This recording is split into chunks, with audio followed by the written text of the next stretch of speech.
Look, I 25M don't ask for much in life. A roof over my head, a job that doesn't make me miserable, and most importantly, my own damn food. But apparently in my household, that last part is too much to ask for. Why? Because I have a sister, Emily, 23F, who is a human-sized raccoon with zero boundaries when it comes to food. And the worst part? My parents enable her. Emily has been stealing my food for years. It started with small things, swiping a couple of my fries, eating the last slice of pizza I had been saving. Annoying? Yes, but manageable. But over time, her accidents became full-blown crimes against my stomach. If I put leftovers in the fridge, they'd be gone by morning. If I bought a pack of my favorite snacks, she'd inhale them like a black hole before I even opened the bag. I tried talking to my parents about it, but they hit me with the same excuses every time. She's your little sister. Just share with her. You're a grown man, you can always buy more food. Emily didn't mean to eat it, she just thought it was for everyone.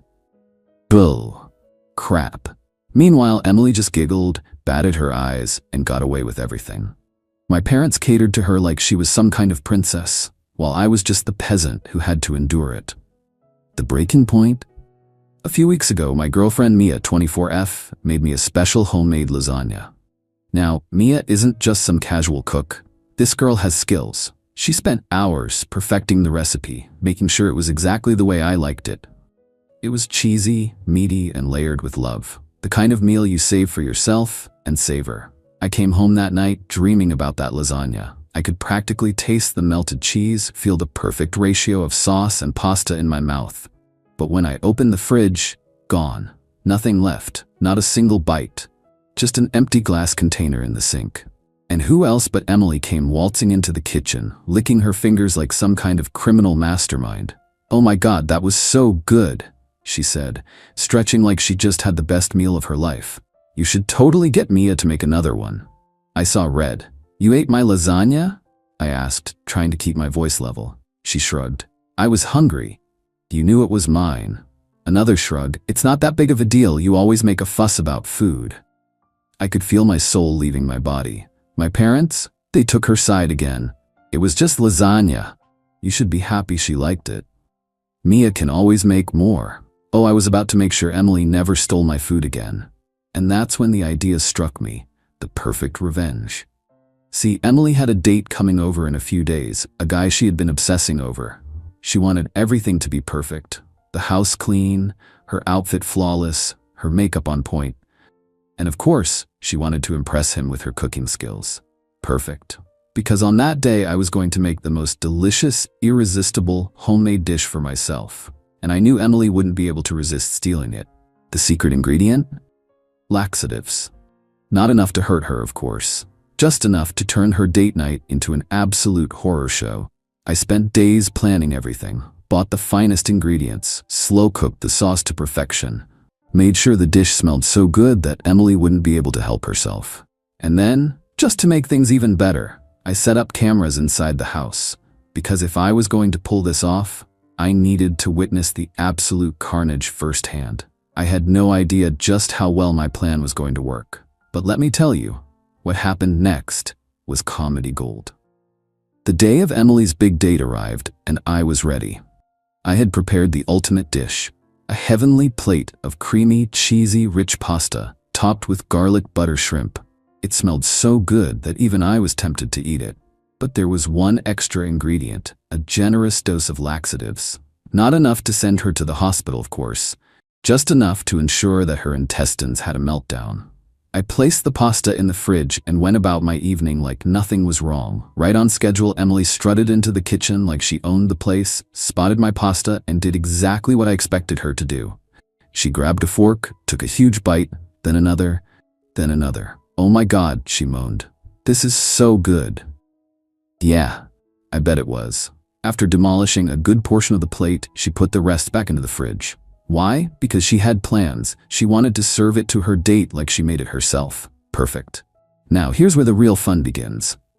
Phase 2 of the plan, the live show. I had set up 3 strategically placed cameras in the house, one in the living room, one in the dining area, and one pointing toward the bathroom hallway.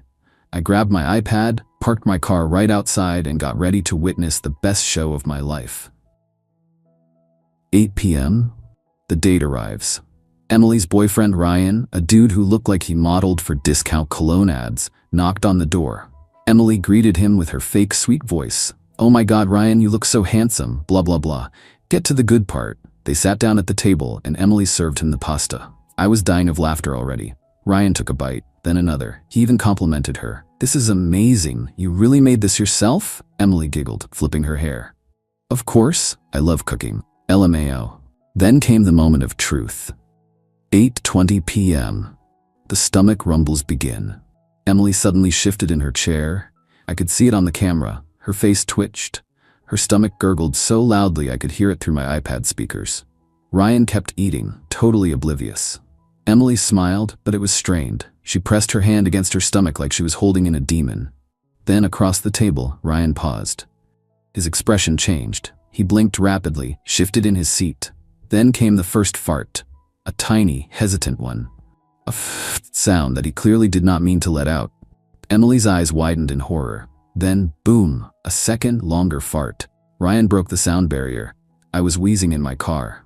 8:25 p.m. The real chaos begins. Emily shot up from her chair. Ryan, I'll be right back." She bolted for the bathroom. Ryan sat frozen for a second. He looked around, panicked, sweat forming on his forehead. Then his stomach made a noise that I can only describe as a demonic possession. The man leapt from his chair and sprinted after Emily. Here's where it gets even better. Emily didn't lock the bathroom door fast enough. Ryan, in his desperation, barged in. Both of them screamed. "Ryan, get out! Emily, I can't hold it." They were fighting over the toilet. The cameras captured everything. At this point, I was crying from laughter. I could barely breathe, but it gets worse. Emily pushed Ryan and quickly locked the door. The bathroom was now occupied. Ryan banged on the door. "Emily, please, open up." Inside, Emily was fighting her own war. "I can't. I'm busy." Ryan doubled over. His stomach let out a final warning roar, a sound I can only describe as a dying whale trapped in a tornado. Sweat poured down his face. He hopped from foot to foot, and then he made a decision. With a wild look in his eyes, Ryan took off running toward the guest bathroom down the hall. But no, the door was locked. The keys? Nowhere to be found. I was losing it.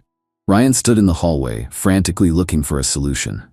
He glanced around. There was nowhere to go. Emily was still screaming inside the main bathroom. Ryan looked at the kitchen sink. I thought he was going to do it. I was sitting in my car, slamming the steering wheel in laughter. Then, Ryan spotted the backyard door. A glimmer of hope crossed his face. With one last surge of energy, he sprinted toward the backyard. And then disaster struck. Emily burst out of the bathroom. Right as Ryan passed by, full collision.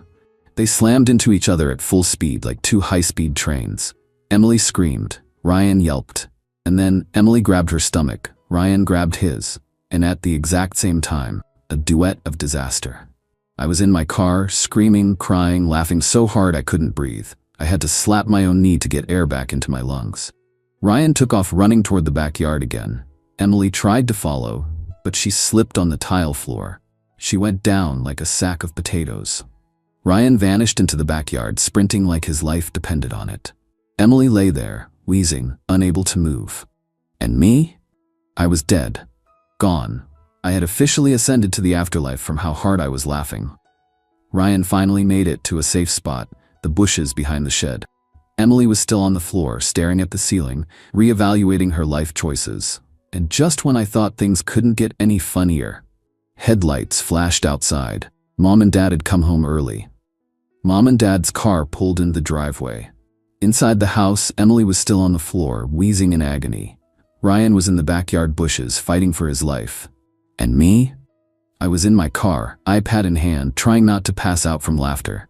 As soon as Mom stepped out of the car, she wrinkled her nose. What the hell is that smell? Dad sniffed the air and gagged. Did something die in there? Oh, Dad, you have no idea.